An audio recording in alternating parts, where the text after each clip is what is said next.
Good afternoon, everyone. I'm Councillor Steve Pitt. I'm the leader of the City Council and I'll be chairing this meeting. A little bit of housekeeping. Safety information. If the continuous fire alarm sounds, please evacuate the room and the public gallery by the stairwells. See, this hasn't been adapted for this room because unless there's an extra gallery I'm unaware of, there isn't one. But that's fine. Do not attempt to use the lifts and assemble at Queen Victoria's statue in Guildhall Square. In order to comply with the Guildhall Trust Fire Marshal regulations, anyone who signed in at the Guildhall reception desk should sign out when leaving the building at the end of today's meeting. Everyone speaking via a microphone will be recorded and broadcast on the website, including those making deputations, although I'm not aware of any. Members of the press and public are also permitted to record the meeting on the understanding it neither disrupts the meeting nor records those stating explicitly that they do not wish to be recorded. Please can everyone use the microphones and remember to switch them off when they are finished.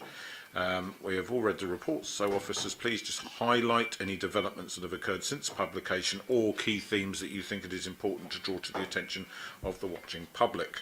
There have indeed been no deputations received today. I'm just aware this is on the verge of whistling, so I'm going to turn it down a little bit. Starting off then with any apologies for absence. We've got David Williams and Lucy Howard.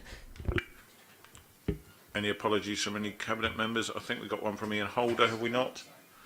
Apologies from Councillor Ian Holder. Okay, thank you. Any declarations of interest? No. Okay, so before we actually start the meeting proper, we'll just go around the table and do some introductions, starting with Susie. Councillor Susie Horton. I'm the Cabinet Member for Children, Families and Education and Deputy Leader. Anna Martin, Democratic Services. Chris Ward, Director of Finance. Ian Maguire, Assistant Director of Planning and Economic Growth. Sally Scattergood, Assistant Director of Housing. Claire Hardwick, Head of Private Sector Housing. Andy Biddle, Director of Adult Social Care. And can we go behind you now, Andy, but you'll have to shout, guys.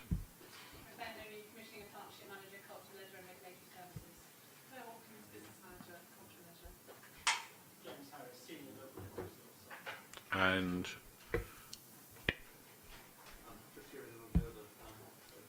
that's fine. Okay, Charlotte. Charlotte Smith, Assistant Director of Corporate Services. Peter Bell, City Solicitor.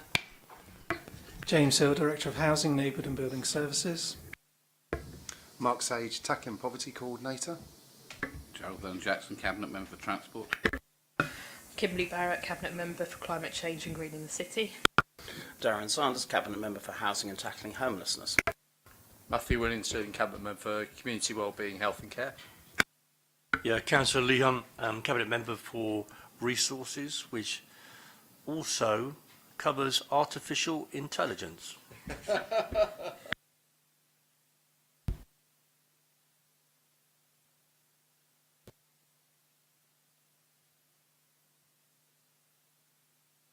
And we need a bit along the table there. Right. Thank you, everyone. We've also got Josh from the news with us today, who's having a busy day here at the Civic because he's already been covering the planning inquiry downstairs earlier on. Okay, item 3, record of previous decision meeting Cabinet on 21st of March. Members, have you reviewed the minutes of that meeting? And if yes, do I have a proposal to accept them as a true record? Happy to propose. So, proposed Councillor Horton, seconded Councillor Sanders. Item 4, fee structure for additional licensing scheme for houses in multiple occupation in Portsmouth, which takes us over to Claire Hardwick to present, please. Thank you, Claire. Thank you.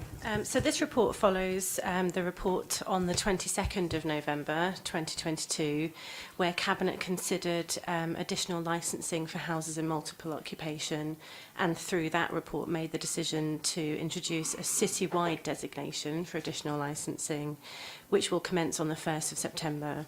And the purpose of this report is to present the finalised fee structure for the additional licensing scheme in advance of the start of that, and it's as outlined in the report. Okay, Councillor Sanders, your portfolio, any comments? Well, thanks for that. Steve, yeah, this is a below inflation increase in the licence fees, which reflects the changed circumstances from where we were in September, when Cabinet decided to do this. This remains a key aspect in trying to make sure that we can deal with bad landlords and reward good ones, and also try and deal with the many issues that we get raised constantly with us with regards to HMO licensing. I've had a couple of issues raised with me, which I just want clarification from the officers on. The first is that many people say that we don't have enough people to try and deal with the problems that we've got. And I've seen in reports previously that we may need up to 40 full-time equivalent people to deal with the extra licensing that's being put forwards. Are they going to be recruited in a staged basis as per the demand, or are we just going to recruit 40 all at once? So the original report in November outlined that we might need up to 40 full-time equivalent officers to fully administer the scheme. And that's based on various different roles, so administrative staff, officers going out and inspecting the properties, as well as the management support and supervision for the scheme. But that was based on a number of variables that we still don't know the full extent of. So the exact number of HMOs in the city, and also the breakdown of the new tiered system, how many licenses will be issued for 1 year, 2.5 years and 5 years. So that's quite a crucial thing to understand how many staff we will need from the beginning of the scheme. Properties that have a 1-year licence will be inspected annually, and therefore we would need more staff for the more properties that are given a 1-year licence. The intention has always been to recruit for a core number of staff from the beginning of the scheme to allow us to process the licence applications and start doing the priority inspections. Once we have a full idea of the number of HMOs that are licensed under the scheme and what tier of licence term they fall into, we can go for further recruitment, understanding the full demand for the number of staff that we need for the scheme. Okay, so I mean, that's reasonably clear. That sounds like 40 people will not be in place from the start. Absolutely. So it'll reflect essentially how many homes we've got, because we know there are slightly different numbers depending upon what database you look at. Yes. Yeah, okay. The second bit is that we've said Cabinet's agreed that the scheme goes live on September the 1st. Having introduced this scheme previously in 2013, I know that it was difficult to do on time, just because of the sheer numbers, the sheer amount of paperwork and so on. What will be the situation with regards to what is being done to make sure we can deliver September the 1st, and what sort of things are we looking at on September the 1st? I mean, is it the case of everybody's licences are going to be ready on September the 1st? And if that's not the case, what is the position? Or are we going to have a grace period, as we did in 2013, whereby we knew not everybody could do it because some of the lettings agents were abroad and all that stuff? So is there going to be a grace period, or what? And what will be the consequences? So applications for the new scheme will be taken electronically through an online portal system, which will open from the 1st of September, and there will be a grace period. We will allow a period of up to the beginning of December to allow landlords an adequate time to make those applications, and we anticipate that landlords will want support and help through that process. For many, it will be a new process that they've not been through before. So the team are providing lots of communication to landlords. We've got a further communications plan starting from next week, actually, with various activity to make sure that landlords are fully prepared and understand what they need to do for the scheme. The website already has an abundance of information actually about what they can be doing right now to prepare for making their application, exactly what information they'll need to have ready, what documentation they'll need as part of submitting their application. And we have various ways that they can contact the team with specific questions. We're compiling those questions that we're receiving, and we're updating frequently asked questions on our website as well. So I think that there's a lot of activity that has been happening up until this point to try and prepare landlords for what is coming, and there'll be a lot more activity coming between now and the 1st of September as well. No, I think that's a reasonable compromise. I mean, we know the reason this is here is because HMOs are 3 times more likely to have the worst possible hazards than the rest of the private rented sector. So we know we have to do something, but we've got to try and do it in a balanced way that rewards good landlords and tenants and punishes bad ones, which I think the scheme does. So I'm happy to recommend this below inflation increase in the fees reflecting current financial circumstances. Steve. Thank you, Darren. Lee? Yeah, I just want to reflect on the kind of history and the context of HMOs. And I remember I used to watch on television Love Thy Neighbour, and a really good comedy programme about people who lived in a big house. And they all interacted together and shared the house almost as a family. So HMOs... I think, Councillor Hunt, you mean Man About the House. No, was Yes, it Man About the House? You definitely do. That's right, that's right. You definitely do, mate. Yeah, you're right. I watch both. Well, no, I think that one too. But anyway, the point was HMOs have been around for a long time. And I think we have to understand why we're considering this report. And that's because of a failure of housing policy since the war. People, you know, in all sorts of places, people don't like HMOs. We all know that. That's a given fact. But they are a valuable part of the city's housing.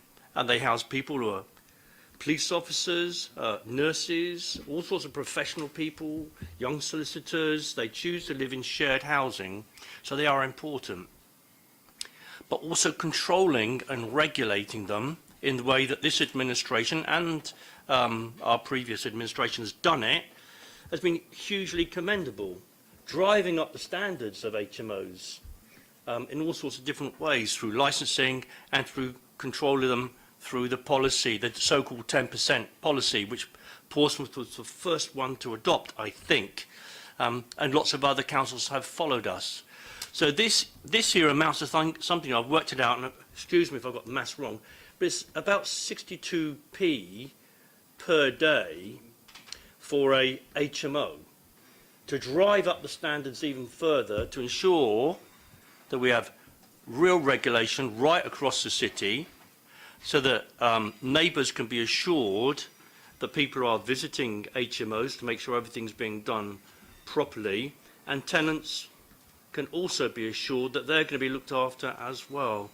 And I remember in planning once we had an application where the sink and the electric hob were all the same. So you would be using running water whilst it was connected to the mains. It was one that we threw out in planning because we saw it. But that sort of thing doesn't happen anymore, because we have a very good understanding of what has to be done, what people care about, both living inside the HMOs and around. So that's my contribution to this. It's a really good investment by the council and really good investment by the landlords. Agreed. Thank you, members. Anyone else? Okay, are we happy to improve the 2 recommendations listed in the report on page 2? Thank you very much indeed, and thank you, Claire. Thank you. Okay, item 5 today is the Household Support Fund Cost of Living Support, contained within pages 33 to 50 of the meeting papers. And over to Mark. Thank you. Yeah, so Mark Sage, Tackling Poverty Coordinator, introducing the report on support for residents with the cost of living, including the assistance provided under the Household Support Fund. So obviously you've seen the report, and it includes in there details of the schemes that we're going to be delivering. Probably the update, just to give you, is around the family vouchers, that schools will start distributing those later this week to families with children eligible for free school meals. And that's one of the schemes that's listed in the report. I'm happy to just take questions if that's enough of an introduction. Thank you, Mark. Just an observation from me that the Household Support Fund is by no means all we are doing around supporting people during the cost of living crisis. There's lots of work going on across the council to help our residents in as many ways as we can, but this is specifically how we are choosing to allocate this particular pot of money, but it is alongside a whole load of effort that's going on to do all we can to help at a difficult time. So, members, any questions for Mark? Susie? It's just more of a comment and a thanks to officers, because we made a decision that we wanted to get this money out to households via those with children eligible for free school meals this side of the summer, because obviously they've got them at home longer, and also before Christmas. And I know there was some challenges in the system in getting them out before the summer, so I just want to place on record my thanks, because I know there was an extraordinary amount of effort to make that happen, and it was the right thing to do, because 6 weeks is a long time to feed hungry children. So thank you. Thank you, Susie. Darren? Thanks, Steve. I think one of the other benefits of this system, Mark, is that finally we as a council are doing what government isn't doing, and that's actually helping the families who are just missing out. The families that are just above the threshold for a whole raft of benefits, but who we know are disproportionately suffering as mortgages go through the roof, as food prices go through the roof, and as energy costs continue not to go through the floor. And I think that priority, Steve, is incredibly important, because many of those people just struggle. I mean, these are the so-called just about managings that politicians spend lots of money hiring polling companies to try and help. And I'm delighted that we are helping them. I'm also pleased about the exceptional hardship grant and the way we can actually work with people to actually see if we can cut their costs, see if we can maximise their income, because I think that's missing from what central government is doing, but it's not missing from what this Liberal Democrat administration believes should be happening in Portsmouth. So I'm delighted, Mark, that we've included that, and I hope it works. Thank you. Thank you, Darren. Lee? Yeah, it's right to help people who are just about managing, but of course, none of this, I don't think if you said it, Susie, I miss it, but replaces the cuts to universal credit, which are causing terrible hardship amongst people in Portsmouth, low-income families, and it was a really bad decision by this government. Matthew? Thanks, Stephen. Thanks, Mark, and the team that are working on that. I'd like to particularly draw attention to the Walton prescription pilot scheme, which is innovative, working with Public Health, Healthcare Portsmouth and Switched On Portsmouth. This is something that really makes a difference. We are ahead of the curve in this city in terms of social prescribing, and this is just part of that. It's a way, it shows the way that we work together to do things in this city when we do integrated, innovative things, and it's one of the things that we are continually having putting forward as this city, as this administration, and working with our partners in the city to make sure that we can carry on doing these kind of things and make sure we don't have interference from outside, which can dilute what we do. But that particular scheme is really important because it helps all the different organisations identify people, older people, and we think of it in the summer. We're in this nice warm day today, but it won't be very long until it gets quite cold again. This is the time where we can work together now to identify those people, to make sure that by the time the winter comes around that people are living in warm homes, and make sure that the older people in particular who are at risk of cold homes are not at risk of that anymore. I think we all remember the comments of former Prime Minister when he was then Chancellor, John Major, saying if there isn't pain it's not working. I think it was rather unfortunate that our current Prime Minister, who is considerably wealthier personally than the previous incumbent John Major, decided that it would be appropriate for him to paraphrase that saying and add that sentiment. Fortunately, such thoughts do not run through this administration. Thank you very much, members. Are we? Everyone's happy with the report? No further comments then? No? Okay, thank you, Mark. And just to place on record our thanks for all that you do. It's a huge amount and it's greatly appreciated. Okay, item 6, the update to the statement of community involvement. And who's leading on that item? Is it you, Ian? Okay, over to you. Good afternoon. This is the update to the Statement of Community Involvement. The SCI is one of the statutory documents that we have to have. It explains how we engage with people in respect to both policy making, the local plan being the key to policy currently being produced, and in respect of planning applications. So this is an update to a document you already have. A lot of it is covered by national guidance, the Development Management Procedure Order, for example, in respect to planning applications, but any variation is laid out in the appendix, which is the longer of the two documents. Happy to take any questions. Thank you, Ian. Members, any questions, any comments? This one seems sort of self-explanatory to me, and it is an update. Okay, so we've got 3 recommendations on the papers on page 3. Happy with those? Okay, thank you. That's approved then. Thank you, Ian. And now we're back to you again for the item 7, which is the local development scheme update. Thank you. So this is another statutory requirement. We have to have a local development scheme or a timetable for plan making. Obviously this reflects what your team thinks we can get done in the necessary sequential order, principally again for the delivery of the local plan. In the local development scheme on page 5 you can see the timetable for the current local plan. Next key milestone being the winter of 2023. We use seasons, as government often does as well, to reflect that there is some uncertainty in how these things will wash out. But that is the intention to agree the next stage, the Regulation 19 pre-submission plan in winter 2023. The LDS, though, covers other plan-making activities, such as the Minerals and Waste Plan, which we do jointly with the other unitary authorities and Hampshire County Council as well. Again, a document you have to have and keep updated. Happy to take any questions. Very clear to me. Thank you very much. Members, any questions? Councillor Hunt. Sorry, not a question, a comment when you're ready. Over to you then. Yeah, I just want to thank Ian and his staff, you know, for working so hard on this and bringing lots of documents and other consultations together. It's really important to remember that the planning service here in this city is, I think, something like 40% down on staff numbers, there or thereabouts. And despite all these problems, they continue to deliver a very professional service for us to rely on.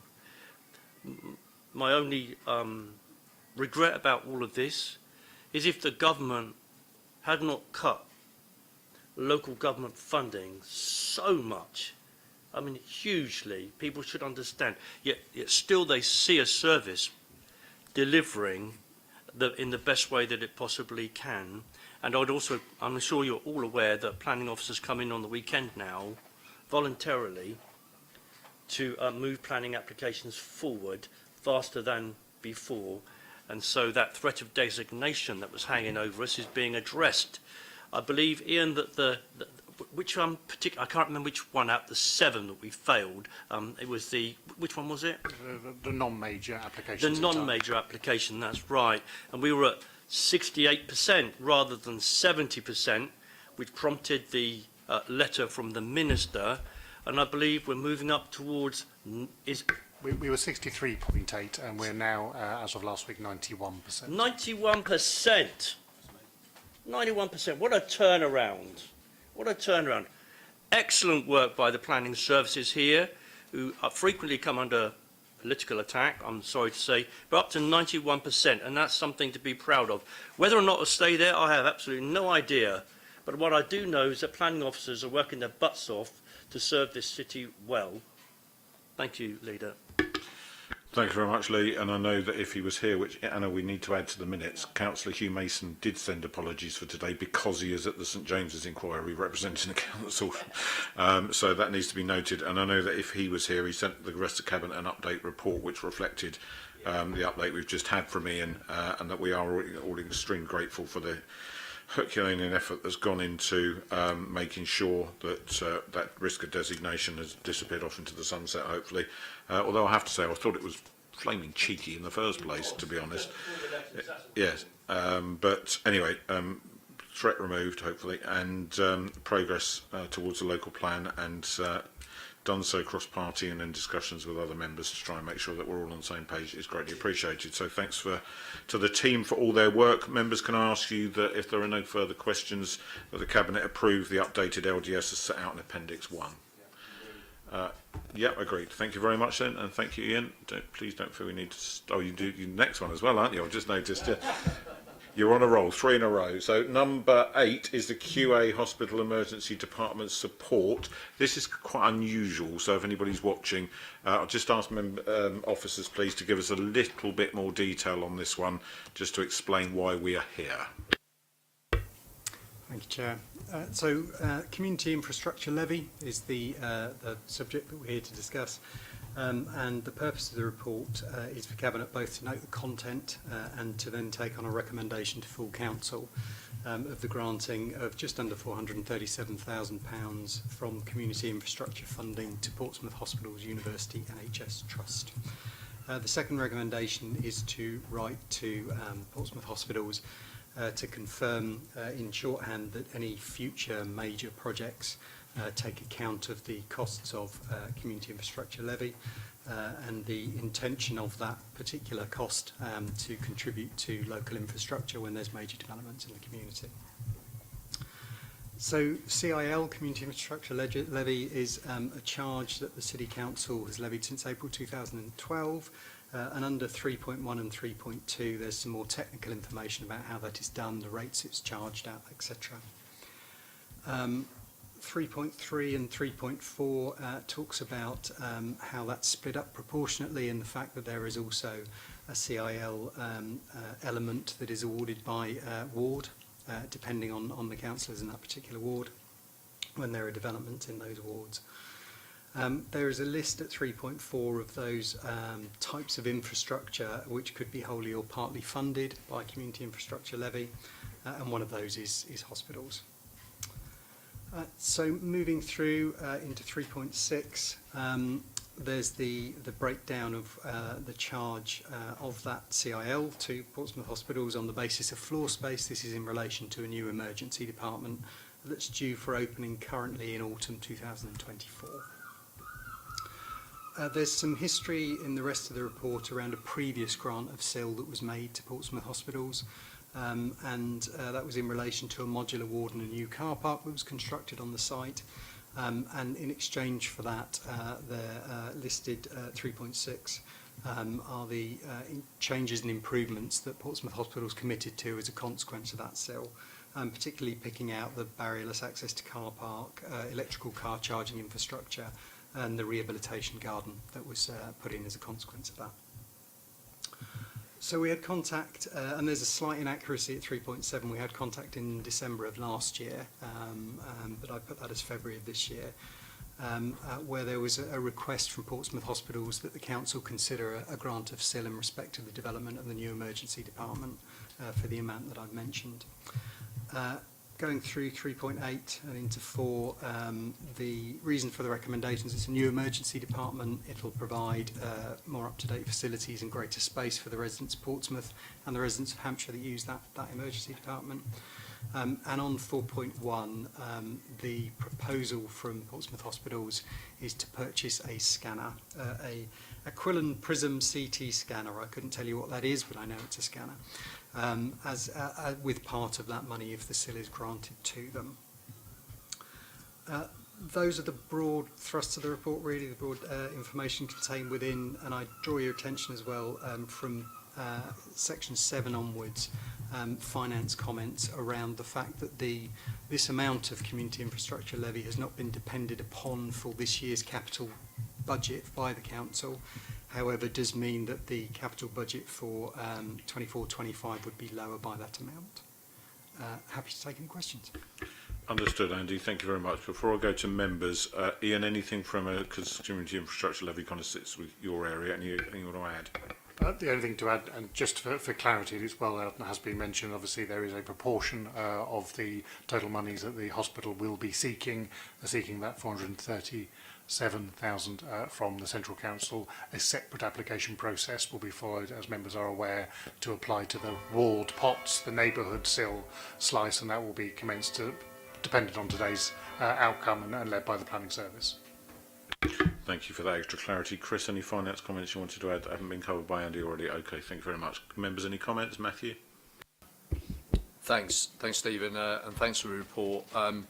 We're here again. So we've had this before, where we've had a request for SIL, effectively corporate SIL, to what the hospital regards as almost a reimbursement. Just as an explanation, which I think Ian is alluded to in the report, is that this is what we call a SILable development. So you have to pay SIL, because any development, whether it's a hospital, whether it's a public sector, whether it's private sector, does have impact on infrastructure, and therefore SIL is payable, which is completely correct, because no matter whether, and this is the same for things like schools and other things as well, because it does have an impact on infrastructure, even if it's short term while building takes place. So in discussion about this, and because this has happened again, and this was something we had some misgivings about before, because this is effectively a cost shunt. This is a cost shunt from national governments to local governments. We get SIL paid on development costs, which help us with our infrastructure, which enables us to do things, as Ian's just been mentioning, about what we could spend on capital schemes more generally within the city. But because government doesn't fund the hospital properly to take account of the SIL, it means that instead of them getting the money from Century, and then they wouldn't have to ask for this money, they have to ask for it from us instead, to enable them to do what they need to build the new A&E departments, and indeed for this new scanner that they want to put in there, which is going to be a benefit not just for Portsmouth, of course, but for the surrounding area. But because the hospital falls within Portsmouth, it falls upon us. It doesn't fall upon Hampshire, doesn't fall upon the districts and boroughs next door, Havant, Gosport, Fareham, East Hants and Winchester, and Fareham, if I didn't mention that before. It falls upon Portsmouth because the hospital's here. So I draw attention to the third recommendation, which is writing to the Hospital Trust to confirm that SIL is part of the expected infrastructure costs of any significant project developments, and is a levy to compensate for the full range of additional public infrastructure requirements that will arise from developments and will fall to the council. The part of the NHS responsible for resourcing any future funding allocation for major projects locally should therefore include any future SIL contribution as part of the budget it provides for the projects. That is our third recommendation. I am happy with doing this now, but we cannot have this happen again. We are in straitened financial times. Central government doesn't have to set a balanced budget. We do have to set a balanced budget. We have no choice. Government can borrow until the cows come home. They can print money. They can do anything they like. But they expect local governments to spend money that they cannot be bothered to supply to the NHS. The government talks endlessly about they give money to the NHS, they invest everything they need, they're increasing funding, but what are they doing? They're robbing local governments because they cannot be bothered to properly fund infrastructure development, much needed infrastructure development. We need this A&E, we need this scanner in Portsmouth, we need the infrastructure in Portsmouth and South East Hampshire, but we are being lent on through no fault of of QA. I can understand where they're coming from. They just need the money to make sure they can do their infrastructure properly, which is going to be a benefit to everyone. But central government should be funding that with that in account. So I approve the recommendations, but I particularly draw that attention to recommendation 3, which is to empower Portsmouth University Hospital Trust to go back to the NHS and tell them, if we do any other infrastructure spending, you need to cover those costs, because the council, because it might come to the stage where the council said, I'm sorry, we can't afford that. We've allocated this funding for other things and we can't afford it. And then Portsmouth and its surrounding area is going to lose out on much needed infrastructure. So central government has to step up for this. Central NHS has to step up to this and stop leaving it to local government to pick up their financial pieces. And as Councillor Hunt has already mentioned this in this meeting, central government has already caused huge amounts of issues with local government finance in the last year and 2 years. We don't want this to happen again, and they should pick up the pieces and do what's right. So happy to support recommendations, but especially happy to support recommendation 3. Thank you, Matthew. Lee?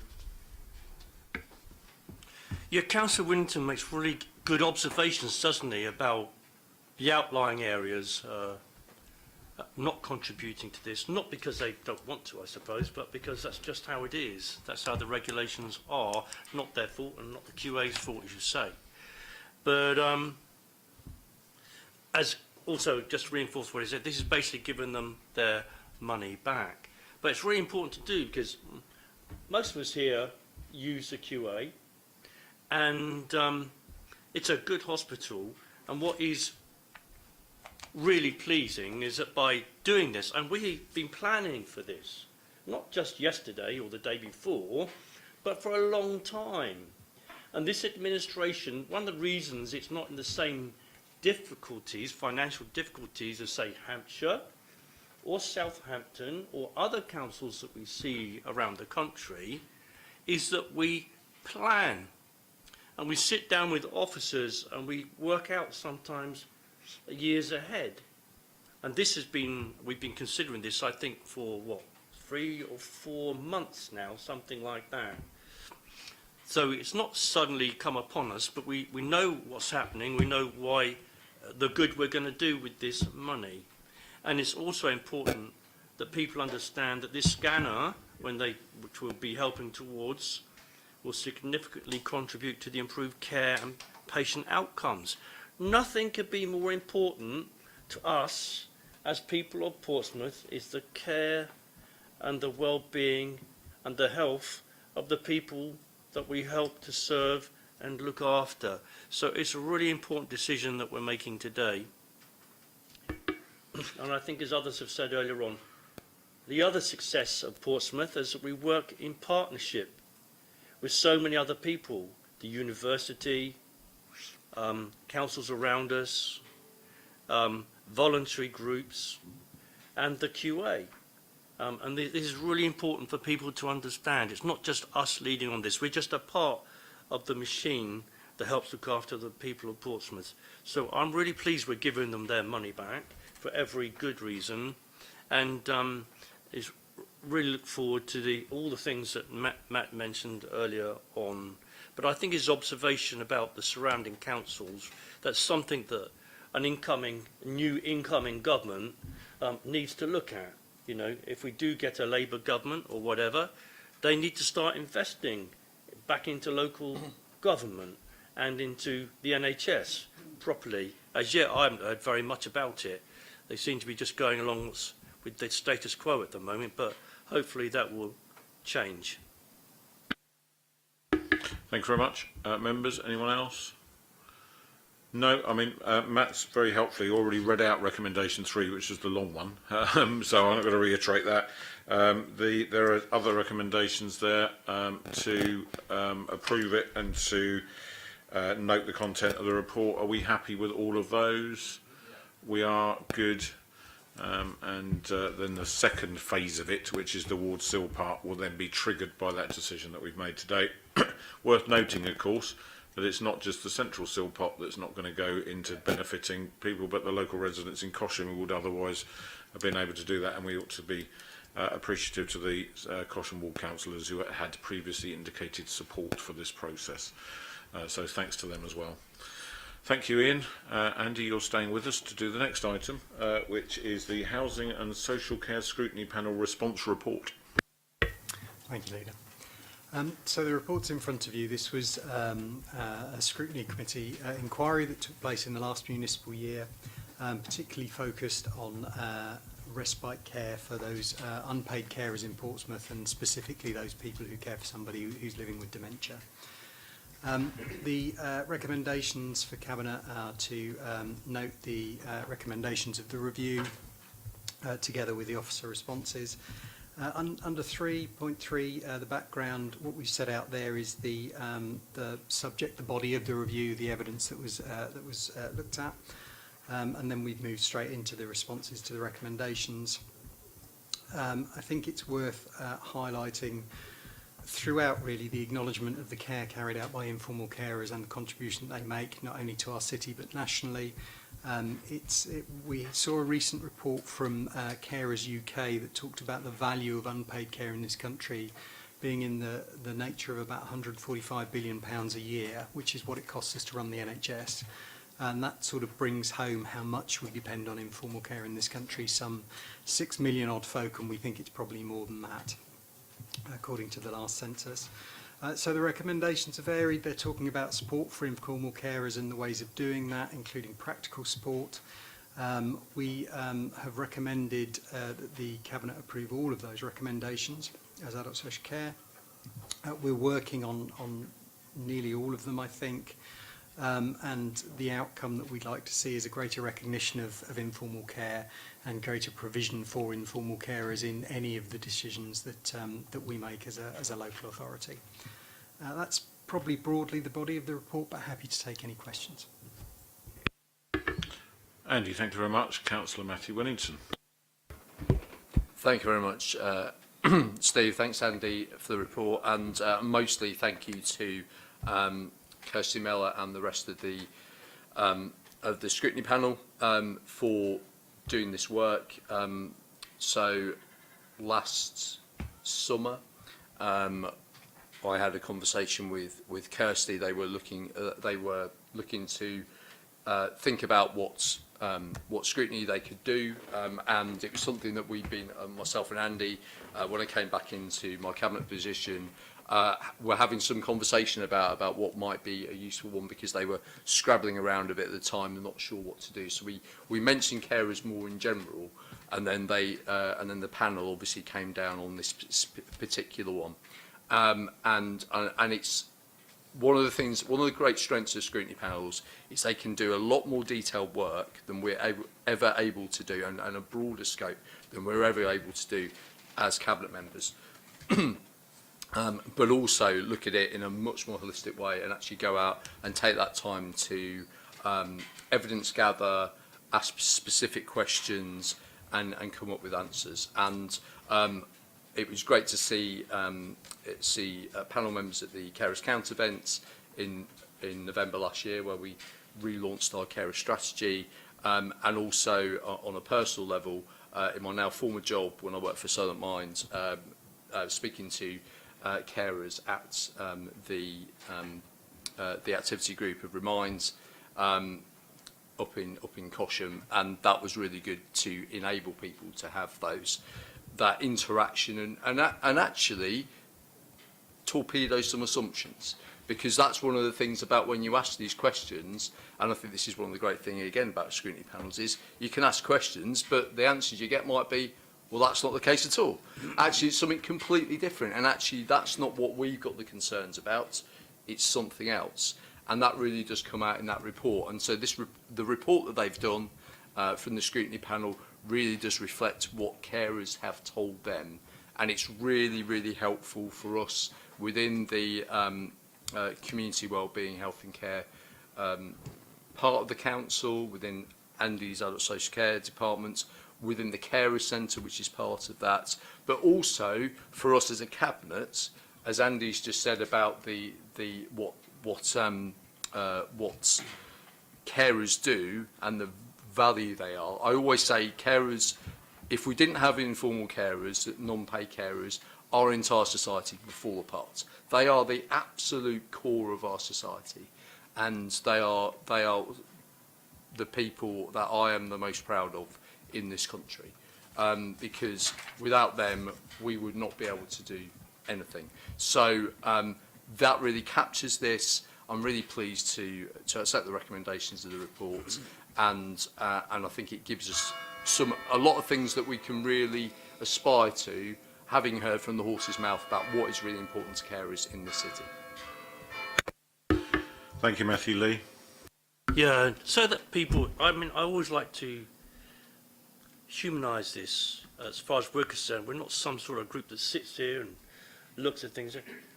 I think the majority of the cabinet here are informal, today at least, are informal carers. I most certainly am. Kimberly, your mum, Susie.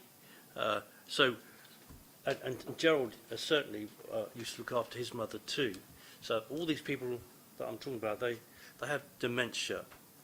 So, and it's a growing, I hate to use the word problem, it's a growing issue for us all to deal with. And without these carers and our obvious concern for them, represented on behalf of the council through this scrutiny report, shows how much we understand, we empathise and we do care, not least because we are part of that. The officers here, I bet there's half of you have probably got people that you're caring for with dementia, which is why, again, we need to go back to the previous report and invest in our local services, particularly at QA and in social services, which is why I hope when an incoming Labour government recognises this, and that we must make sure that we put pressure on the people who get elected to fund social care much better than now. We've been looking for this for years, and to put mental health on an equal footing, because dementia is a mental health problem. So that needs to go on to an equal footing. Yeah, I can hear you. That needs to go on equal footing as the everyday care that we see. That's really important. That's something that our party tried to do when it was in coalition government, but unfortunately we didn't get our way. Thank you, Lee. Susie? Just a quick point that I've said before, that I think this is a really good report, and I think it's really great that people were listened to. But we, not just on this issue, but on all issues, need to make sure that when we listen to those people, it doesn't just go into a policy document, that we continue to listen to them as we roll out our good intentions through our policies. Thank you very much. So in summary, a good piece of scrutiny done well and of real use, and already being implemented to make changes. And can we thank not just the panel, but Councillor Kirsty Miller in particular, as the Cabinet member referenced her in his remarks. So thank you, Kirsty. Nothing else on that? No. Thank you then, Andy, for being with us today. And now, by complete contrast, item 10, Economic Development, Culture and Leisure Scrutiny Panel, the response report for review of engagement with culture and leisure, pages 153 to 208, and over to, who's starting, Claire or Claire? I'm starting. Thank you, Leader.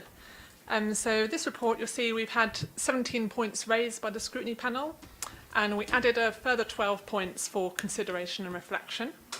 Just to highlight a few of the key points raised in the report, our library service applied to Arts Council England for funding for 2 tuk-tuks, which we're very excited about, which will enable expansion and a much broader reach of our library's offer to those communities who can't reach our city libraries. We're working with Portsmouth Crates Network, including the recent We Connect Information Day, to encourage networking across the cultural sector. The report gives a lot of detail on our broad range of free or low-cost activities provided by particularly our libraries and museum services, including a range of options for accessibility. We also include a section on our Volunteer Futures Arts Council project and also our Conan Doyle project, which provides opportunities for social participation and broadening access again to culture.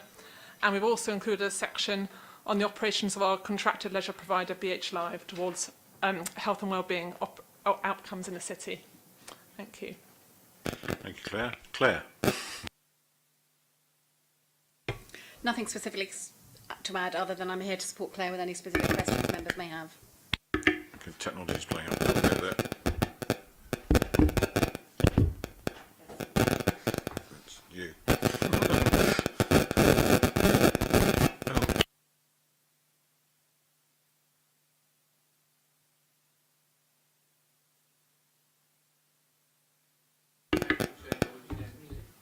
I passed because they didn't know they were going to use the Portsmouth room at the point the meeting was sent, I think. So that's picking up somebody's, it might be my phone actually. Might be. I'll stick it over there. Okay. Apologies for that. So obviously, as for anyone watching on live stream, apologies for the sound problems. But also, whilst I am leader of the council, and that's how I introduced myself at the beginning, I also look after the culture, leisure and economic development portfolio, and this report is a response to that. I think that the response has added considerably to the work that was done by the panel. I did raise concerns at the time that I thought the piece of work had been somewhat rushed, but nevertheless we will take it absolutely on board and move forward with some of the recommendations that are within it and see how we can use that information to better inform our work. So thank you very much to Claire. Yes, I'm going to, Lee. Thank you very much to Claire for her work on pulling this together and compiling the response. It's greatly appreciated. Members, any questions? No, just a comment if I may. Of course, I years back now, seems like eons ago, used to sit in your cultural portfolio, and what we've done with libraries has been hugely libraries, theatres, building new swimming pools, yet we still come under a bit of fire for doing all of these things. If we weren't doing it, I would understand. But the irony is we're doing all of these things, and we're doing all these things because we plan well, we manage well. We make, thanks to Chris and working across the services, we plan to do all of these things. Now, I know this is a scrutiny report, and there's a response to what's going on in it, and the tuk-tuks are another innovative idea from our innovative officers who are worth their weight in gold, as I've said many times before. So what we do, particularly around libraries, we keep them open, we keep them innovating, unlike many other local authorities around us who simply close things. And I hope that even though it's not a statutory service, bits of it are, I think, but I think although it's not a statutory service, we managed to keep the funding going, to expand the service, to make it what it is today, that people can easily access, and it does so much good for the well-being of our city. As I say, you sometimes see on social media the council come under attack for doing these things, but I'm sure officers know just how well we do here compared to many other local authorities. So well done for keeping that pressure up, leader, and let's hope that we always continue to fund libraries, theatres, the arts, as the way you have been doing over the last few days with another matter, which we'll hear about some other time. Thank you very much, Lee. Appreciated. Members, anyone else? No? Okay. In that case, we have two recommendations that the panel is thanked for its work undertaking the review, and that notes and supports the recommendations of the review is set out in Appendix 2. Are we happy with that? We are. Good. Okay, thank you both very much indeed.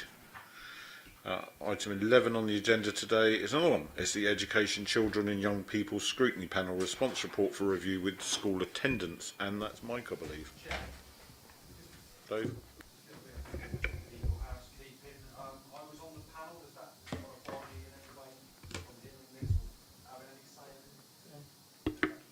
No, you're not going anywhere. Stay there. Mike, over to you. Yeah, thank you. What you've got in front of you is a report which details the recommendations, outcomes from the ECYP scrutiny panel, which was looking at school attendance, but in particular a focus on the transitional years between year 6 and year 7, so going in from primary into secondary. And the background to this is we have an issue, a significant issue, where a significant proportion of children do not transition well, and where we're seeing absence rates increase as they go into year 7. I should add this is something which has been exacerbated by what has happened over the last few years. It's not something that's just pertinent to Portsmouth. This is a national issue, but the numbers in Portsmouth are significant and worrying. So I think it was quite right that the panel should focus on this issue. Within the report there are 8 recommendations. At the heart of these recommendations is the recommendation for a transition protocol for years between year 6 and year 7. That's on top of everything else we're doing to support school attendance, which is comprehensive, and we have a strategy set out for that. But this is focusing, as I say, on those transition years and making sure that we've got a consistent process across the city, because at the moment there isn't that consistency. We have 14 multi-academy trusts, we have 18 local authority maintained schools. They all have different ways of doing this kind of transition. And what we want to do is to have a city-wide protocol that's based on good practice and can be embedded across the city. We're doing a very similar piece of work in terms of the year 11 to year 12 transition years. So we're coming to the end of that piece of work around a citywide protocol which has got complete buy-in, and we're hoping we can do the same with regard to this protocol. So that's at the heart of the recommendations. There are 2 recommendations that have kind of financial implications. So one is around the team of LA Link coordinators. These are coordinators that work directly with our schools. They meet with them every couple of weeks to track and monitor attendance, in particular the attendance of our most vulnerable children and young people, and that's been really effective and well received by our schools. We have a resource of 4.8 FTEs committed to that. And whilst the recommendation was looking to double the size of that team, we recognise that we're working within our current funding envelope, and that the important point of view from the officer side is to maintain that level of resource, which we can do at least for the next couple of years. The other recommendation, which had financial implications, was the work we do around study bugs, which is a piece of software that we use to extract live data from all of our schools around their attendance. And that's been really helpful, particularly for our frontline staff, children's social care workers, early help, etc., working with those children. We want to continue with that. We have some funding for a further year. Beyond that, question mark. Although we are watching with interest a number of national developments, so the government are hoping to have a system whereby all schools sign up and provide daily attendance data. At the moment, it was in a pilot phase, and only about 75% of schools across the country are using it, which I suppose is a start, but it's not comprehensive. So at the moment, we will continue to rely on study bugs. We're also introducing a new education management system called Synergy, moving away from Capital One. That will extract live data as well from our schools, as we do now, but there's a bit of a lag. We're hoping that system will reduce that lag, and therefore that could be a way forward in the future. So we'll review that, and for the next year we'll continue to use study bugs. That's pretty much. Thank you, Mike. I'm going to go to Susie in a moment. We've been asked to note this agenda item 11 preface to the report, which is actually a letter from Councillor Ryan Brent, the last paragraph of which says, I wholeheartedly recommend all recommendations to Cabinet. Wish to emphasise the importance of at least doubling the number of LA Link coordinators and the positive impact that will be realised by this action. Yes, it probably would have a positive impact, and if we had the capacity within this year's budget to consider such a proposal, we would. We would also employ a whole bunch more officers in a whole bunch more different departments across the council, because that would deliver a better outcome for local residents, but we have to live within our means. And I do find it rather ironic that the chair of the panel specifically, not with the panel, but in his role as chair, is a member of the governing party of this country who's been slashing local government funding for the last 15 plus years. So a bit rich to say go and spend some more money on something. I think we'd rather have the money back that we've lost in the first place, and then we could probably do all these things that we would like to do. But we have to be fiscally responsible and work within our means, or otherwise we're in the same boat as Southampton and Hampshire. So, sorry, a bit cross, but I'm going to go to Councillor Horton firstly, because she's the Cabinet member. Thank you. So often when Mike speaks at something, he says that I've nicked all his words, now he's nicked mine, which is probably a good thing because we're on the same page.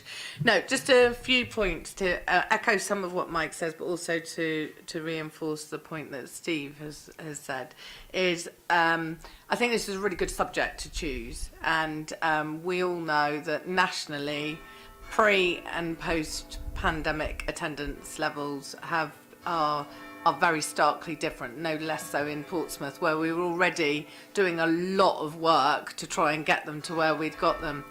What's worrying for me about it is the culture of going to school. So it's not just about how you measure it and the incentives, but it's the culture of going to school seems to have shifted. In fact, I was at a nursery this morning where I got into conversation with the nursery owner who was talking about the anxiety of parents which is stopping their kids going to nursery. And so we know that the COVID had a massive impact on people's mental health, not just children's but adults. And I think this is why this is a really good piece of work, because if you don't get the culture of going to school right when they go from primary school, where they're very much wrapped around, into secondary school, then we're going to have real significant problems. So good subject. I just want to pick up on this because I've raised it before. It's about £175,000. I think in scrutinies, if we all went, it's been a long time since I was on scrutiny, thank goodness, because I prefer to be a cabinet member, but if we could all have a sort of magic money tree to suggest what the council could do differently, then it would be a whole different exercise. What I take from it on a positive note is two of the areas that we invested heavily in and were innovative in, particularly the link coordinators, which came in those very first few weeks of lockdown, where we looked at that link between education and children's social care, and we all looked for the silver linings of lockdown, and this was one of them. We were really quick to put these people in place. They are brilliant roles, and I would love to double them. But as Steve has quite rightly said, and I'm not going to the national politics, I'll leave that to him, but actually just looking at the purpose of scrutiny, then if we don't actually work within the envelope of money we've got, then I think it could make a mockery of it moving forward. So absolutely pleased that both study bugs and link coordinators were picked up as excellent ideas and resources, but we are going to have to struggle to keep them at the level that they're at. So other than those two things, which are resource dependent, I'm absolutely happy with the rest of it, particularly the protocol, which I think was a great thing to come out of this. And we have a very good history in this city around protocols, having the elected home education protocol. So we and our schools work really closely together compared with lots of other local authorities.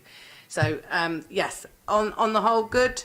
But we need some extra money from somewhere if we're to I don't actually even know what happens with that recommendation. Presume we can't actually go with it. We can.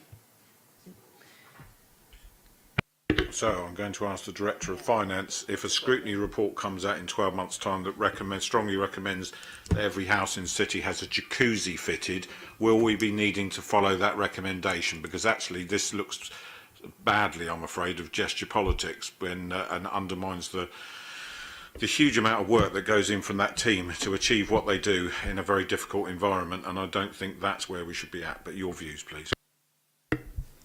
Thank you, Leader. Of course not. And it's a matter of good governance to stay within the budget that actually full council set you, and full council set all of the cash limits for every portfolio, and no cabinet member has the authority to exceed their cash limit. That is a council resolution.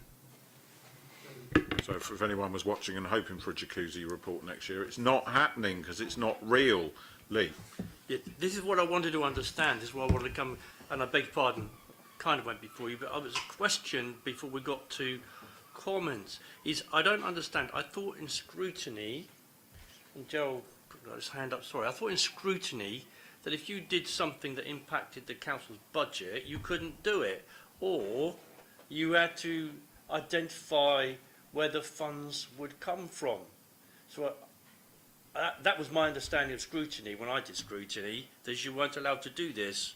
So yes, it's all very laudable, isn't it, to put in that recommendation. I would like another 20 planners as well at the same time. Thank you very much indeed. It's where the money comes from. But on the process, a recommendation has come in here that if we were to accept it, presumably we would need to find the funding to at least double the number of LA Link coordinators, which of course we'd love to do. But how does that recommendation get in there? Does anybody know? I mean, what is the rules on scrutiny? Are you allowed to put in recommendations that bring a financial impact to the council? Okay. I didn't think you Peter, were. any view on this from the city solicitor?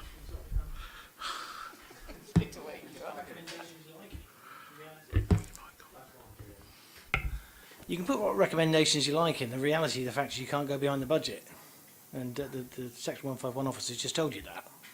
So, you know, the fact that you can come to that and you can think about it doesn't mean you have to do it. You can't do it because you can't go behind the budget. It's a circular argument. That simple. Right, can I go on scrutiny now then, please? It's ridiculous, isn't it? I mean, is that really our constitution, that you can, a scrutiny panel can make a recommendation that imposes an impact on the budget? You can ask, you can do what you like at scrutiny, you put it forward. You don't have to vouchsafe for it at that position. You've done the process, you're now being told that you can't go behind it financially. Now, perhaps it would have been much more appetite to have thought about it at the time you were making your recommendations. We wouldn't be having this debate. But you are entitled to look at all matters you see fit. Well, it's changed since I did scrutiny, because I was explicitly told that you could not make a recommendation that impacted on the council's budget without identifying the funding. So, Peter, can I come back to you? In the recommendations before us on this item, we're being asked to note and support the responses from officers detailing how much recommended, etc. Can we remove the word support, because otherwise it says that we will find the £175,000 when we can't? Yes, you can certainly remove the word support. And going back to Councillor Hunt, forgive me if I was misleading. What I mean is you can say what you're entitled to say. That's your function at scrutiny. I don't ever think you can fetter your own ability to scrutinise anything. The fact is that you can't go behind the financial basis. Now, taking the words out, as the leader has suggested, is a neat way around that problem. Yeah, sure, but it makes us look a bit parsimonious, doesn't it, you know? And I'm not happy with this process at all, and I think it needs to be looked at, Leader. Okay, understood. Matthew? I think Gerald and Darren will be for me. Okay, it's gone on so long I've lost track. Gerald? Can I ask, this is a preface to a report. Can I know if this has just come from the chair or whether it's been seen and supported by all members? This piece of paper here is a thing from the chair of that committee. That's the point I was making earlier on. It doesn't seem to me to be representing the committee. It's a covering letter received separately from Councillor Brown. The letter. No. We're not changing the recommendations, but the covering letter itself pulls out, in particular, the recommendation which has a financial implication. So it would seem to me that it cannot be a preface to the report if it's not been supported by the members of that committee. Yes. It is a view of a single member, therefore it is useful as a view, but it cannot be adopted as part of a report, and therefore it is not a preface to a report. It is a deputation from an individual member. Okay, understood. I don't want to thrash this out for ages, going round and round while everybody's expressing basically the same opinion, which is exactly where we should be. My recommendation is that we should, and Darren, I'll come to you in a minute if you've got anything to add, but I want to try and move us on. So, number 2, we delete the words "and support", and we reject noting or inclusion of the preface to the report. Is that acceptable, Peter? Yes, Leader, that's acceptable. Okay, so that's what I'm tabling, but now I'll come back to Darren. Thank you. I just wanted to add a bit of context, as the only one of us has actually chaired a scrutiny panel in opposition. Oh, please, come on. Thank you. I'll tell him off later. And the truth is that, you know, under the Conservatives, when I was chairing scrutiny panels, you were told basically don't do anything that might involve any money. My performance was also monitored by the leader as well, which was highly impressive. Apparently it was good. So these things are quite rare. This sort of preface I would never have done, because we work together. It is in there.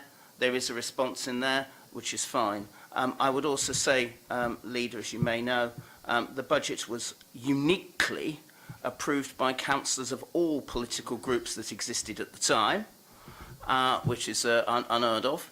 And the doubling of LA Link coordinators was not in it, from what I remember.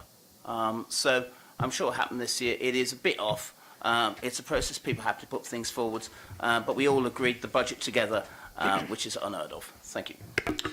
Appreciated. Mike, your mic's on. Did you want to add just, anything? well, just quick, just to say that notwithstanding the misguided recommendation in terms of those resources, just to say the officers found the recommendations, well considered. It was a good report, and we've responded to all those recommendations accordingly. And I think overall, not wanting to distract from what we just talked about, it was well received from officers.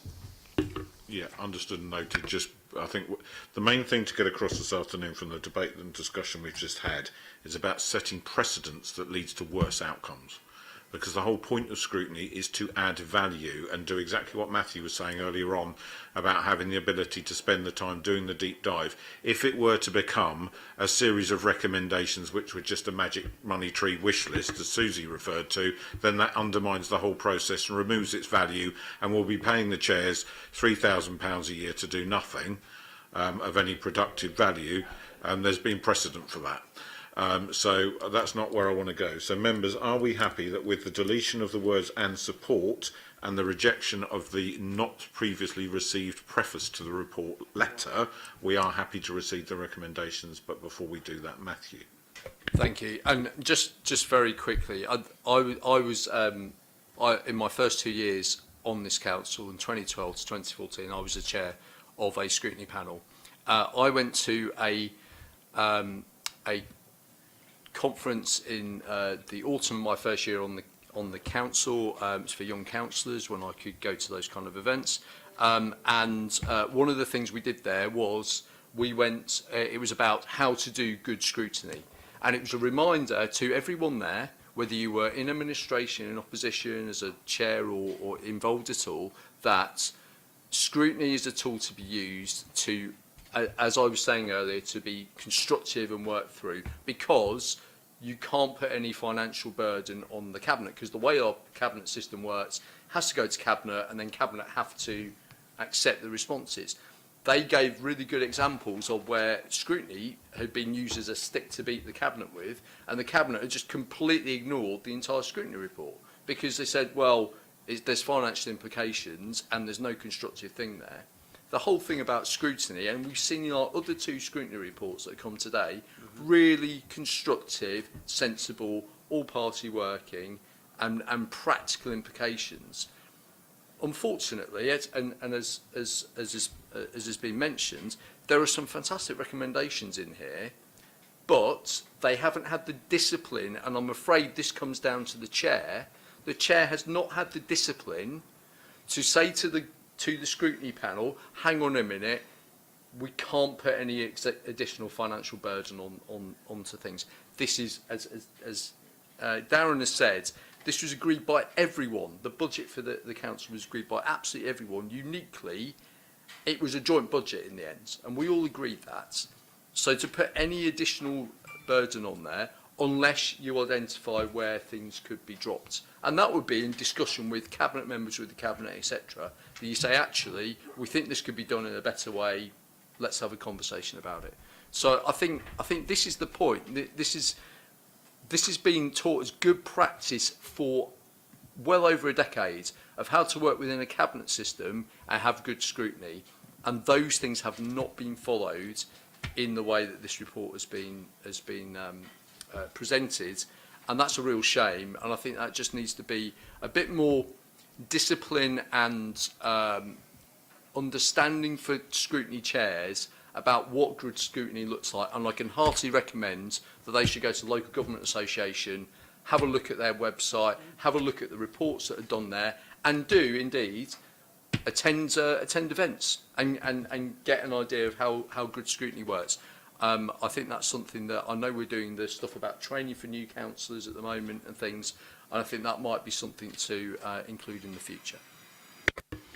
Thank you, Matt. So I've tabled a resolution, but I would like to add something. Reading the preface that was proposed by Councillor Brent, the 3rd paragraph is thanking people who assisted as part of the process. I think it would be rather remiss to reject the thanks of the chair to those people who supported the scrutiny.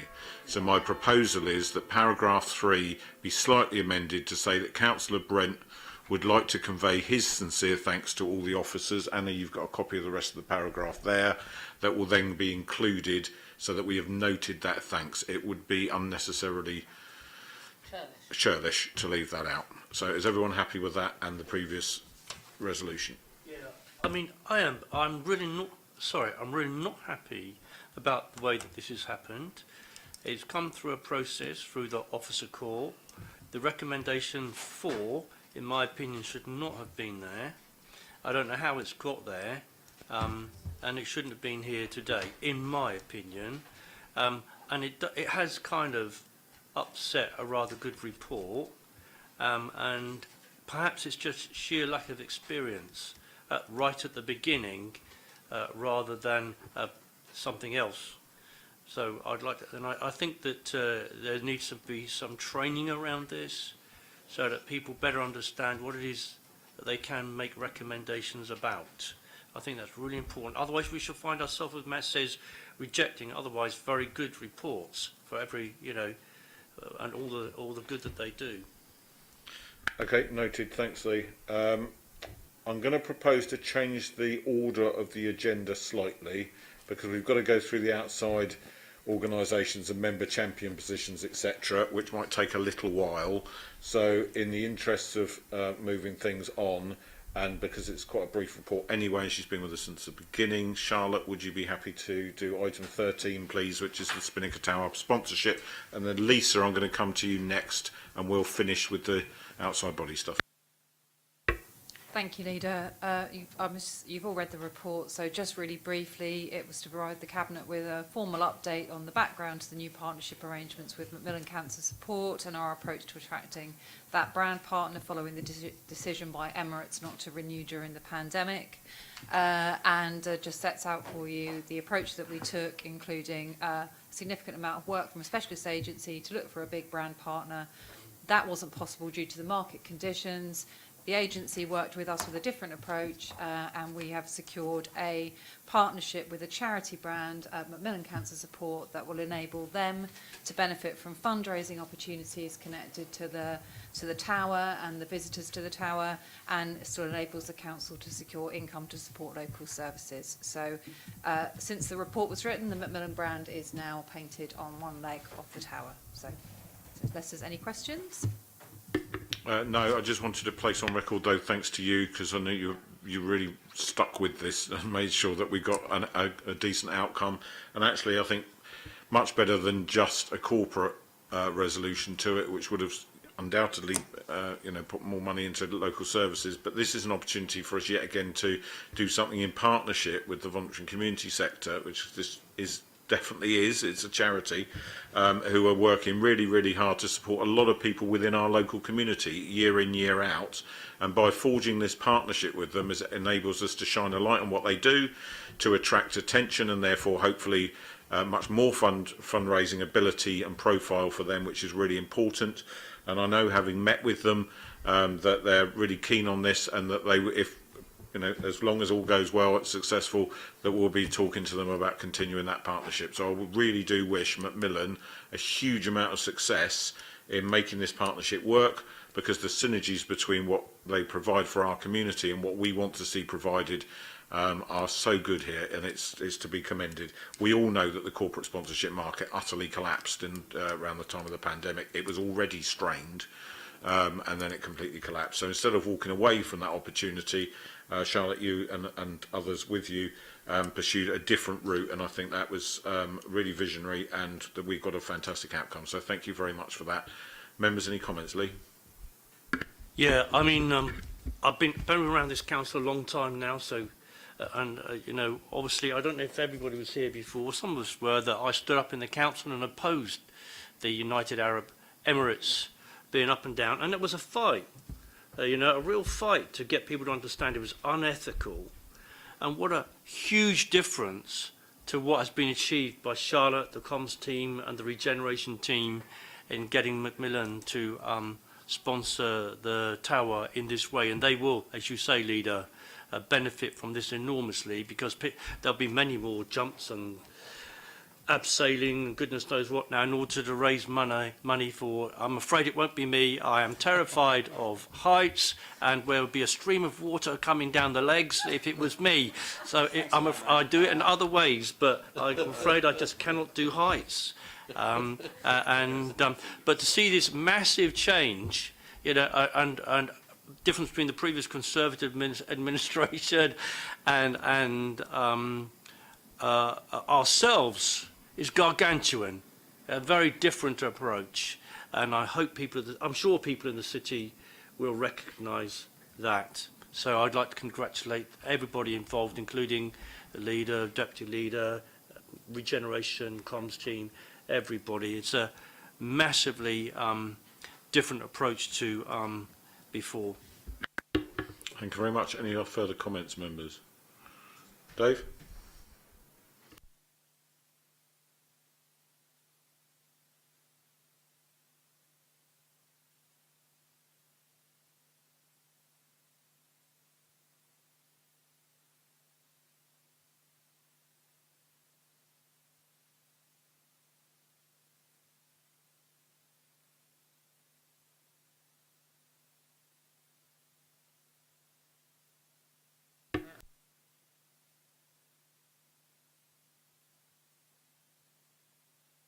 You've got a microphone that won't turn off but isn't working, so that's an irony, isn't it? Okay, thanks very much. So that report's noted, and thank you very much indeed, Charlotte. Item 14 on the agenda is the modern slavery and human trafficking statement. This is something that comes, I think, every year, Lisa. Yeah, so it's pages 281 to 300, and over to Lisa Wills, please. Hello. Yeah, I'm not going to take up much of your time either, since it's a very short report and you will have seen it from last year. It's not dissimilar to last year. Natasha's asked me to present it today, and I'm happy to answer any questions in a minute.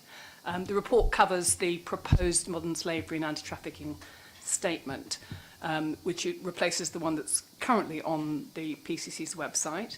And whilst the Council does have duties under Section 52 of the Modern Slavery Act, which are around supporting victims and identifying victims, this statement really addresses the duty under Section 54 as an organisational commitment to eradicating modern slavery and human trafficking. It's a Cabinet decision. It goes to full Council for noting, so because the Cabinet is essentially the board of the Council, that's why it's your decision, so it will just go to Council for them to note.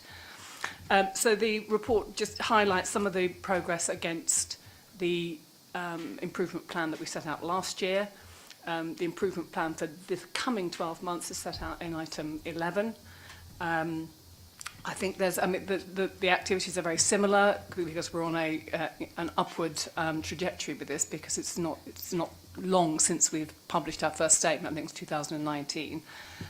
So we want to continue to increase the training of our staff and members so that we can all spot the signs and symptoms of modern slavery, which is very hidden, very underreported, and help people out of that trap. The other thing I'm really keen to do this year is to understand a bit more about what the extent of modern slavery and human trafficking in Portsmouth. It's quite difficult to get that detailed data, but we're working with the police now, who I think are going to be setting up a modern slavery team. I think there's a bit of extra scrutiny that's coming down from central government on them at the moment. So that will be great, and we can understand what's going on, and then we can develop some multi-agency actions and operations together with the police and the fire service and others. So that's really all, unless anyone's got any questions about it. It's not long and it's not difficult. Members, any comments or questions, Lee? Just saying, modern slavery comes in all sorts of shapes and sizes, and it can be right under your nose. So the more training that we have, the better to identify it. And of course, we also will see in our own wards that the police and our enforcement teams and others going out and doing raids, but they also, of course, call on certain premises to make sure that the people inside are being looked after, and through this additional and constant training are able to recognise somebody who is a victim of modern slavery. So it looks like more work is going to be done and led by the police, which is very welcome indeed, because these people are very much in a desperate and miserable situation, and they're living amongst us, and if we can free them, so much the better. Any further comments, members? Obviously a really important piece of our annual duty, and important that it's updated. Lisa, thank you very much for your work on that. I'll send it to you for your signature before it goes on the website. Understood. Thank you very much. Thanks. Thank you. So recommendations all approved? Yeah. Okay. Right. That takes us back to item 12, which is the appointments to outside organisations and member champion positions.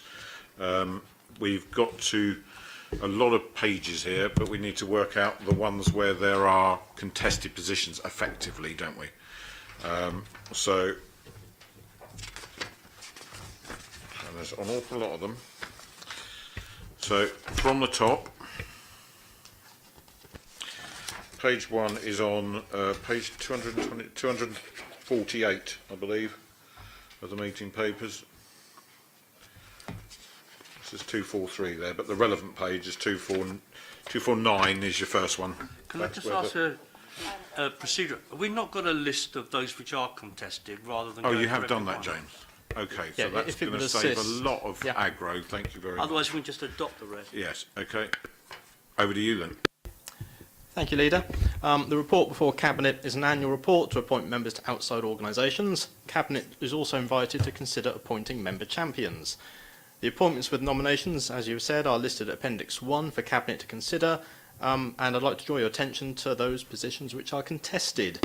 Absolutely. Namely, I don't know if you want me to take each one in turn or just list them all. Let's do each one in turn and decide who we're appointing, and then there's absolutely no confusion. Right, so of the contested positions, we have got the Aspects Visual Arts Trust with nominations from Councillor Atwell and Councillor Vallely. Members, my recommendation is that we appoint Councillor Chris Atwell. All those in favour? Agreed. Thank you. Thank you. The second is Fratton Big Local. We have got nominations from Councillor Brown and Councillor Coles. Which page is that on? So we're now on page 250. So members, you'll know that currently Councillor Tom Coles is the Lord Mayor, and I understand is therefore pretty busy this year. I would think that it's sensible to appoint Councillor Stuart Brown. All right. Agreed. Could we follow what happened last year? Is that Councillor Tom Coles is the deputy? Deputy, yes. Yeah. Yeah. Thank you. Next up is Key Cities with Councillor Mason and Councillor Shah. Yeah, I think maybe a slight misunderstanding there about the role of that group. That's very much a voice of the administration in terms of its relationship with other local authorities around the country. Councillor Mason's done that before in his cabinet role, and that's the decision should be to reappoint him, I believe. Members agreed? Yes, agreed. Thank you. Thank you. The Mary Rose Trust. So the Lord Mayor has a seat ex officio.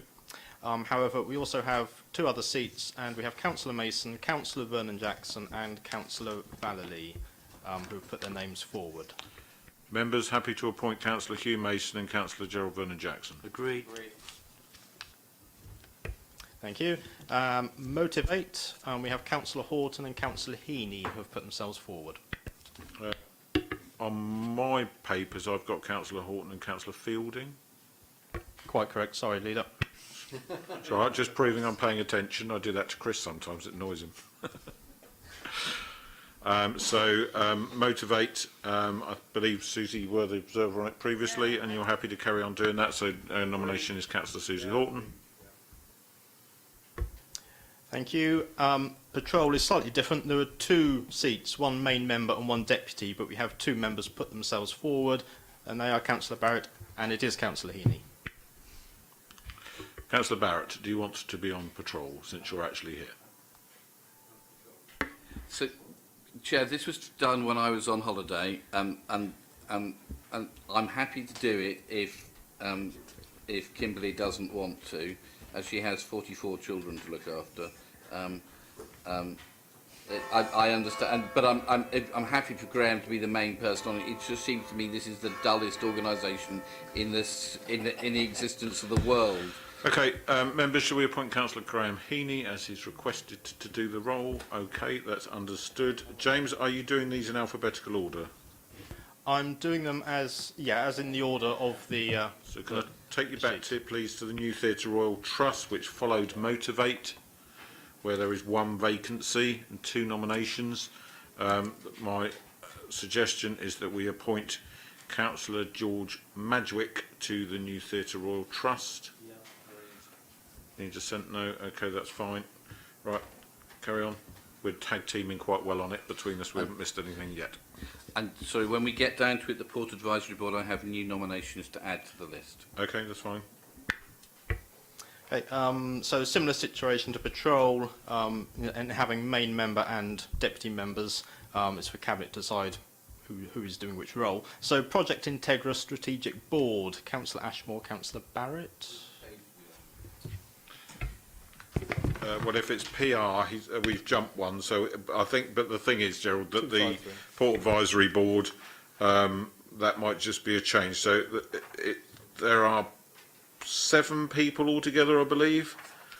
So the Cabinet member for Pred or Port responsibility. So Gerald, you would be on that in that capacity because the Port sits with you, plus up to 6, and there are 1, 2, 3, 4, 5 people nominated. Did you have an additional nomination? Yes, the Conservatives would like to nominate Dan Weems.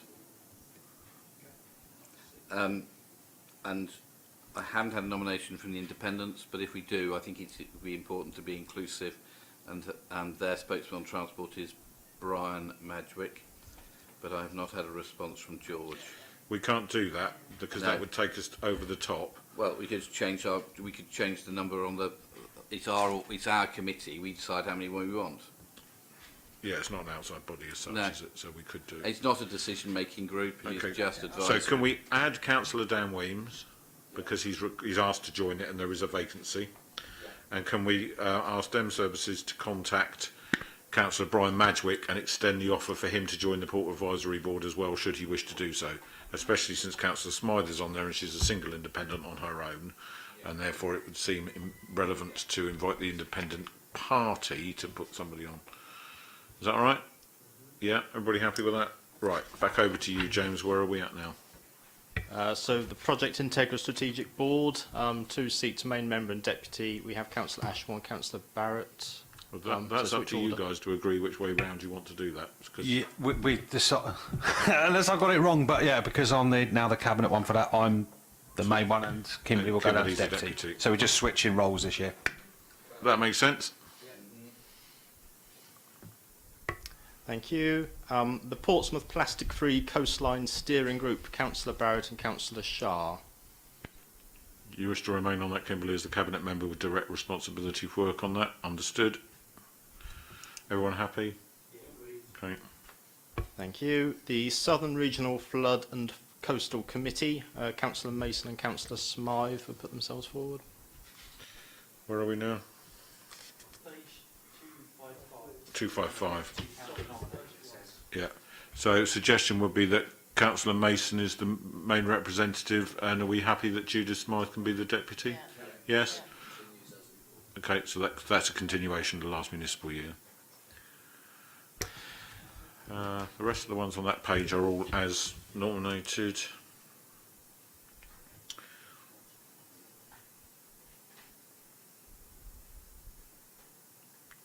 Are there any more, James, or is that it?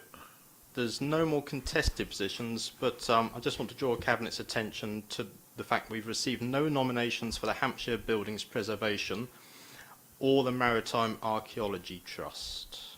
So those are currently vacancies, just for awareness. Councillor Hunt, as the Heritage Champion from the Council, would you like to join the Hampshire Buildings Preservation Trust or not? Of course I would. I thought you might say yes. Councillor Hunt would take that.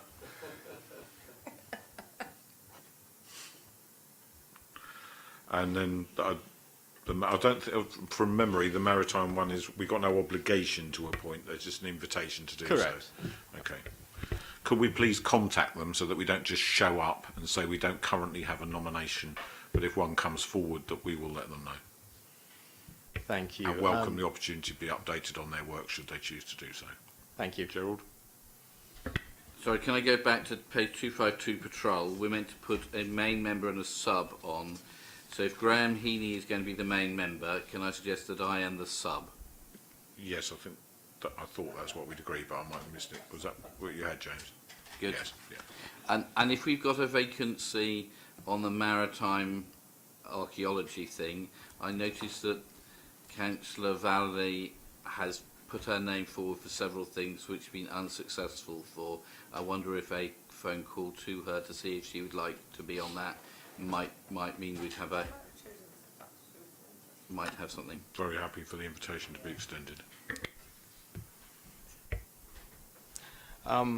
And speaking of Councillor Vallely there, she has expressed interest to be the Council's appointment to the Partnership for South Hampshire Scrutiny Committee, which is detailed as a vacancy in your papers.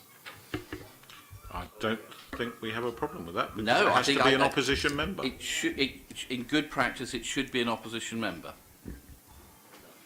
Happy with that? And the final thing, it relates to member champions. Councillor Gerarda has put forward a new potential position of disabled people member champion with herself as that champion role for your consideration cabinet.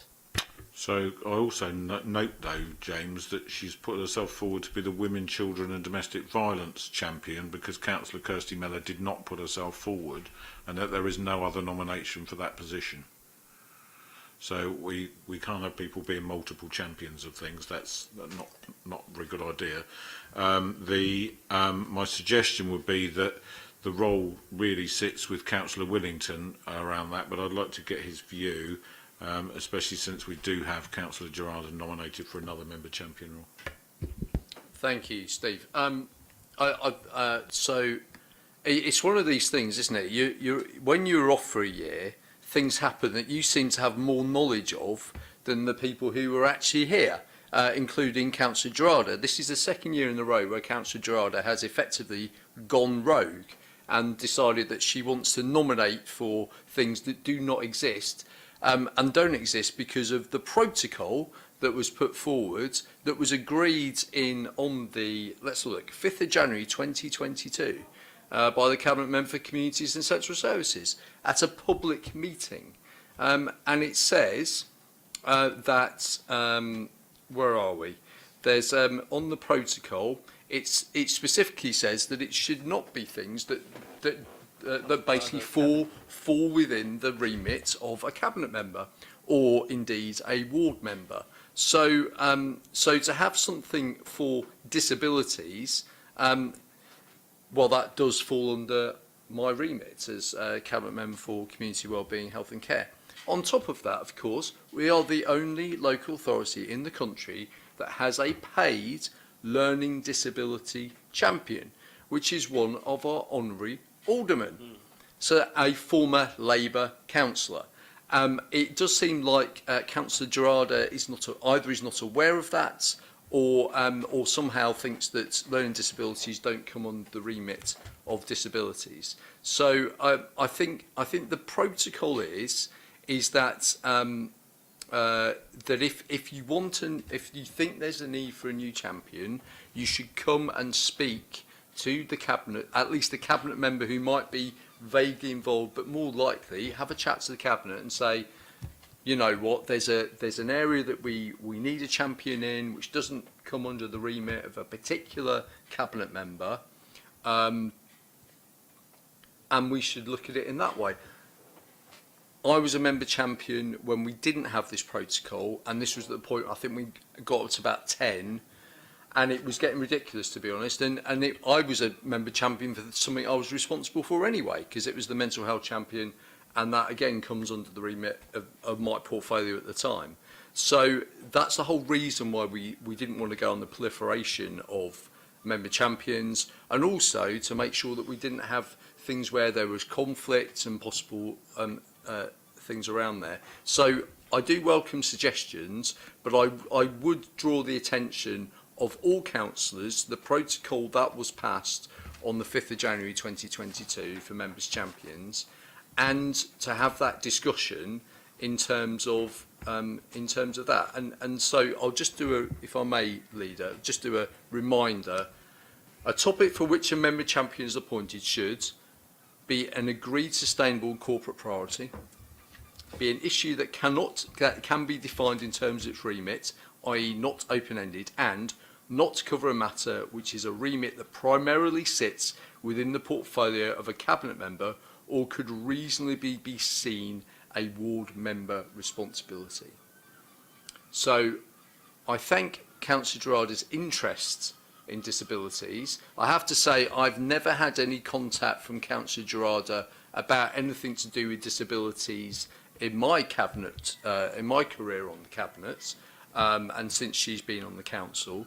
And I would hope that if she has any issues around general disabilities, that she will approach the officers for the department and myself, but also, of course, if it's anything to do with learning disabilities, that she will be talking to Honorary Alderman Attrell, who is our paid learning disability champion and has been in that role for a number of years. So I thank the interest. I also do call on, though, that if any members of the council have any particular areas that we think we could have a champion, we have a maximum of 7. Again, that was in the protocol. And if it's going to be something that's cross-portfolio, as we've got in other areas, then please do contact us, have a chat, and we can certainly consider it, and we would welcome those conversations. May I ask a question? Is it possible that Councillor Gerarda and, well, what's his name again? The fellow, the alderman? I've got his name. John Attrell. John? Attrell. Attrell, that's it. Perhaps they've had a discussion between themselves, and she wants to take his role over. Do you know if that's what it is, or is she just trying to create, or is she... No, he's paid, Lee. Yeah, I know he's paid, but maybe she wants to do it. Maybe they had a discussion, think they can just pass the baton, but it needs our consent, I would have thought. But perhaps she'd like to approach him and ask him if she can do his job. But actually, the relevant decision is that in order to sum it up, members, do you agree that the role proposed is entirely contained within Matthew's portfolio? Yes. I agree. So that's the end of that discussion. Kimberly? I just wanted to echo and support what Councillor Winnington has said. I've been nature champion since I've been on the council, yet I find that although I'm happy to do the report each year, I just find that I'm repeating what I've been speaking about in my cabinet reports that go through, which can be seen by members of the public. You could get hold of them on the internet. So I'm always more than happy to report back on what my portfolio is doing and other portfolios that feed into it. But it's why I was quite happy to step back and for the nature champion role to be removed, because it's already what we are doing as a council. It's already being reported back on frequently, and I think it just really supports what Matt has been saying about the role. So I just wanted to make it clear that that's the reason why that's been removed, and I was quite happy to step back from that, because if anyone wants to find out information on what we're doing in regards to climate change, greening the city, biodiversity, my reports are all there. There's, it's most months that I come and speak at them, and they're brought forward, so they're readily available for anybody who wants to see what we're doing as an administration. Okay, Gerald? On the Armed Forces Champion, there are 2 nominations. No, there are not. I shall come to that in a second. Lovely. So, Heritage Champion is currently Councillor Lee Hunt, and there is a nomination to continue with it being Councillor Lee Hunt. All those in favour? LGBTQ+ and Young People Champion. This role has actually been contested for the last 2 or 3 years, when there's been sort of several candidates and the young people have chosen that person, but there is no contest this year. So, Councillor Susie Horton, are you happy to continue in that role? Thank you very much, and I know that involvement with that is particularly valued by those young people. We have an Armed Forces Liaison Champion, required to be a cabinet member, We can have a deputy who isn't, and you've done that historically when you were leader, Gerald, with Councillor Frank Jonas.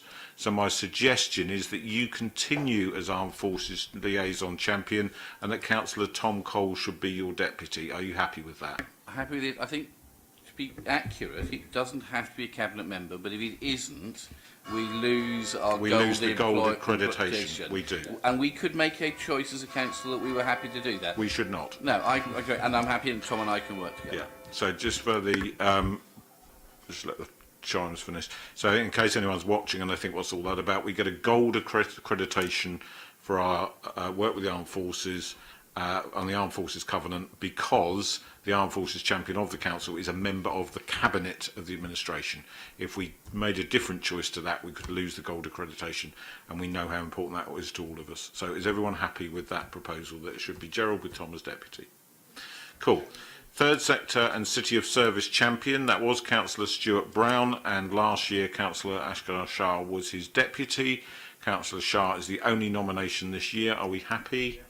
We are, and we are deleting the nature post because, as already described very eloquently by Kimberly, it is entirely within her portfolio and therefore unnecessary. Doesn't diminish the work by any means, it just means she's already doing it. And the last one, Women, Children and Domestic Violence, that was previously taken by Councillor Kirsty Meller. I did go to the trouble of contacting her to see if she wanted to continue, and she doesn't. We've had a nomination, that is Councillor Charlotte Gerarda. Are we happy with that?